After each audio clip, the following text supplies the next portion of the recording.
Aqui a gente busca sempre ter a integridade de falar aquilo que é fato, aquilo que é opinião, qual é a fonte e aquilo que é análise. Então a gente traça agora uma linha no segmento nesse momento e a gente vai discorrer a respeito de uma das falas específicas que foi dita ontem no parlamento, quando foi dito que os ministros da corte eram eles próprios admiradores do regime chinês e de Xi Jinping. Eu creio que temos aqui o vídeo do ministro falando a respeito do assunto. Se a gente tem o vídeo, temos, muito bem, vamos então ouvir o que disse o ministro Gilmar Mendes ontem no Supremo Tribunal Federal.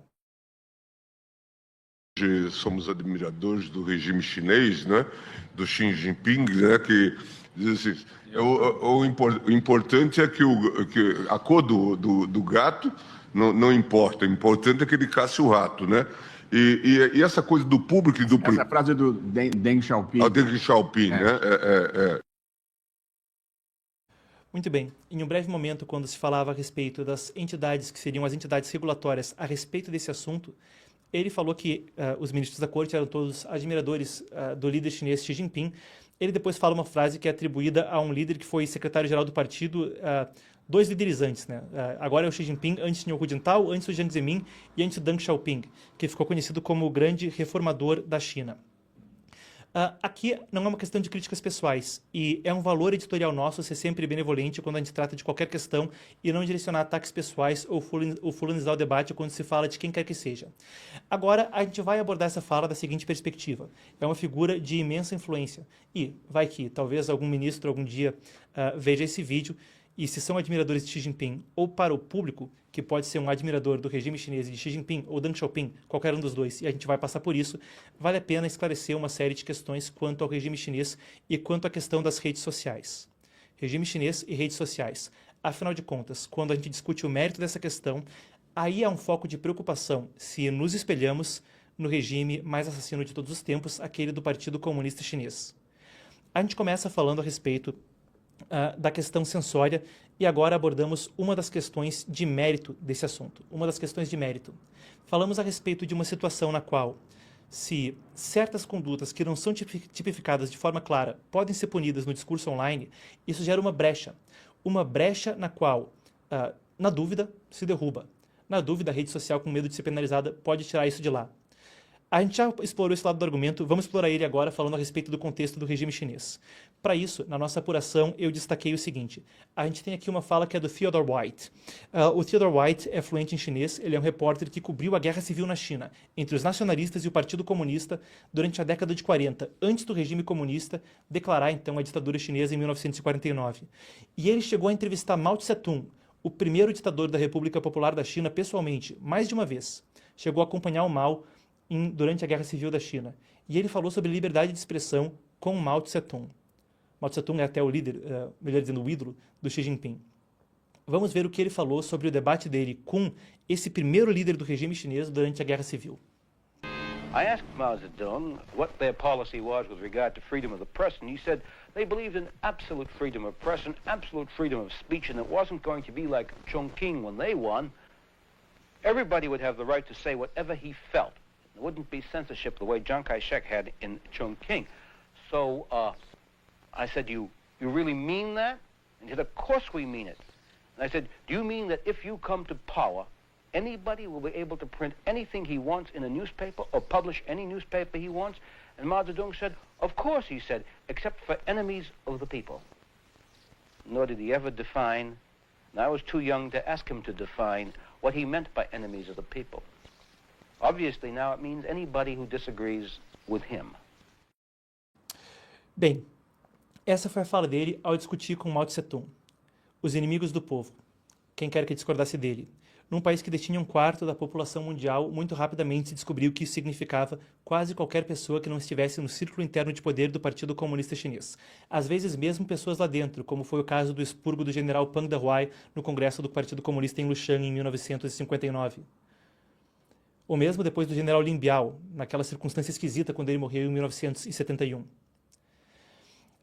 Nesse cenário, a gente está diante de uma circunstância que gera motivo para preocupação, e não é uma questão para quem é de direita e de esquerda, para cima, para baixo, paralelepípedo, diagonal, tanto faz. É uma questão de que essa quantidade de poder, muito rapidamente, pode virar uma questão persecutória. E há um precedente histórico para isso quando a gente fala do próprio regime chinês. Novamente, aqui a gente busca fazer as coisas com integridade e tracei uma linha enquanto estávamos cobrindo o assunto e dando panorama para o público, e agora exploramos essa fala de uma perspectiva histórica editorializada. Bem, isso foi o que dizia Theodore White. E aí a gente vê essa questão. Mas, para além disso, vale a pena expandir isso para quando a gente fala de Deng Xiaoping. Vamos em ordem cronológica, desde a origem do regime chinês, passando pelos dois líderes citados no debate no Supremo Tribunal Federal. Deng Xiaoping foi conhecido como um grande reformador. Ele é um queridinho do Ocidente, como uma pessoa que liberalizou a economia da China e que permitiu muita prosperidade. Ainda vale destacar, quando a gente fala a respeito dele, um outro lado a respeito desse assunto. Deng Xiaoping foi também responsável pelo massacre da Praça da Paz Celestial.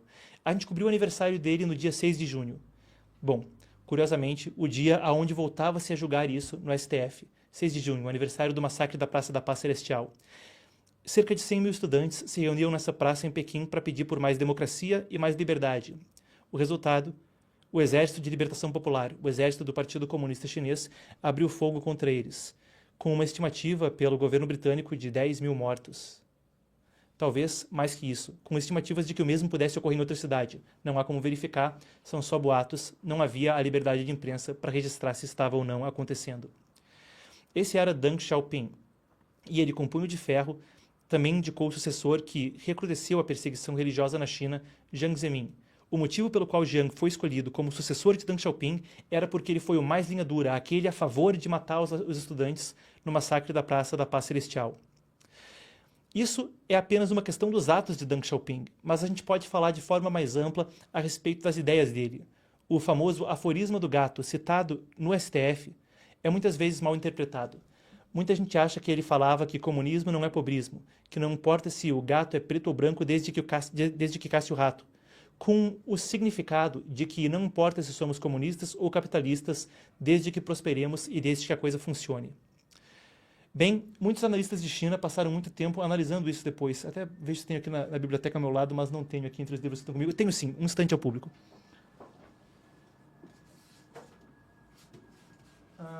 Quero pegar dois livros aqui que versam a respeito do assunto, um instante.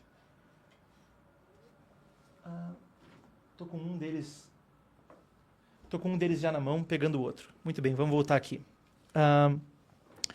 Então, ele falava a respeito dessa questão e muita gente achou que ele estava se referindo à questão de não importa se o gato é preto ou branco desde que casse o rato, no sentido de que não importa se somos comunistas ou capitalistas desde que prosperemos.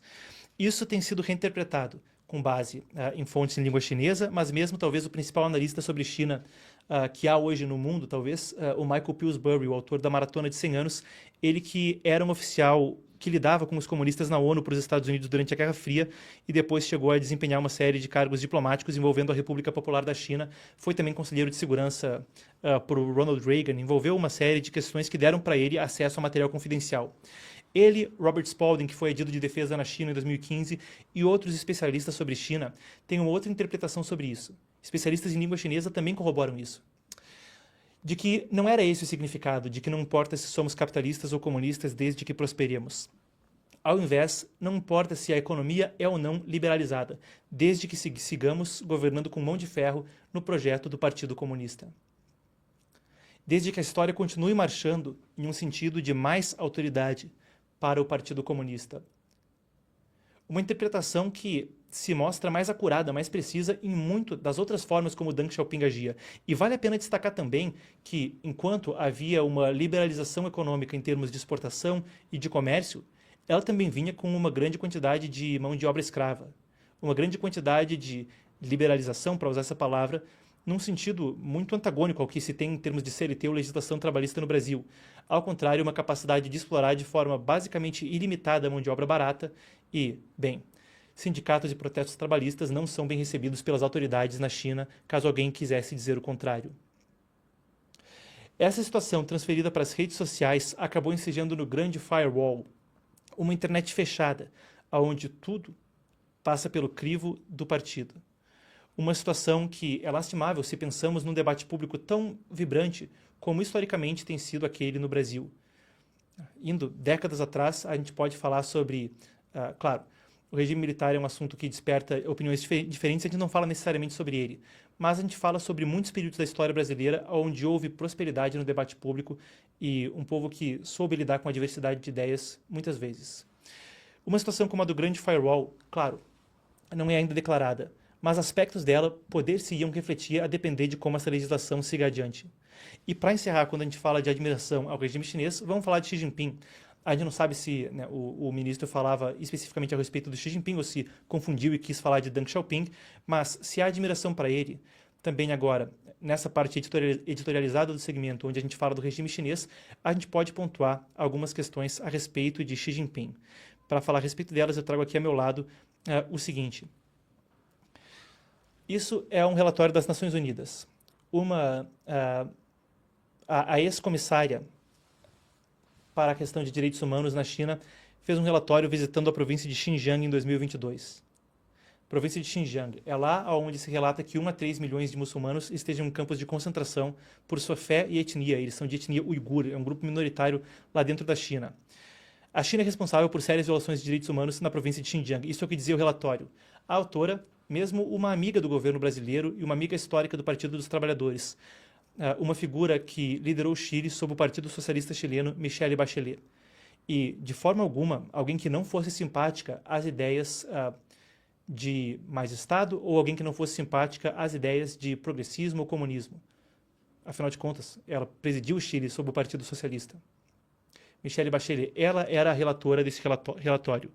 Sérias violações de direitos humanos. Outros relatórios, incluindo a questão que passa pela ONU, também corroboram isso com violações sérias de direitos humanos até entre 1 e 3 milhões de muçulmanos em campos de concentração. Ainda a gente pode passar pelo seguinte sobre o governo de Xi Jinping. Isso é o julgamento interino do London China Tribunal. Para quem gosta de direito, como eu disse, vai que se algum dia algum ministro assistir isso por alguma ocasião, para quem gosta de direito, isso é liderado pelo Sir Geoffrey Nice, e quem estuda o campo jurídico vai conhecê-lo. Uma lenda.